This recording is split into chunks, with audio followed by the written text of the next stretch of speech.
13 సంవత్సరాల minor గర్ల్ని సెక్సువల్గా abuse చేసినటువంటి నారాయణరావు అనే వ్యక్తిని నిన్న ఉదయం ఇచ్చిన కంప్లైంట్ మీద అరెస్ట్ చేసి 5 గంటలకి అరెస్ట్ చూపించి కోర్టుకు ప్రొడ్యూస్ చేసే క్రమంలో ఫార్మాలిటీస్ అన్ని పూర్తి చేసి రాత్రి 10 గంటల టైంలో అతన్ని కోర్టుకి ఎస్కార్ట్ తీసుకువెళ్తూ ఉండగా దారిలో కోమటి చెరువు దగ్గర ఈ సాయి వేదిక దగ్గరలో కోమటి చెరువు దగ్గర నేచర్ కాల్స్కి వెళ్ళాల్సి ఉందని అతను రిక్వెస్ట్ చేస్తే ఎస్కార్ట్ వాళ్ళు జీప్ ఆపి అతను లాబరేటరీ కూర్చున్నాడు.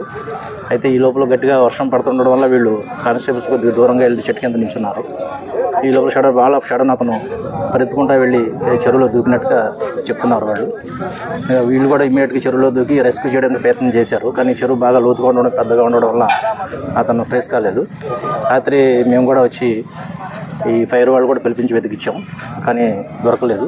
ఇప్పుడు గజేతగాళ్ళు పిలిపించి చెరువు అంతా జల్లెడ పెడితే బాడీ ట్రేస్ అయింది.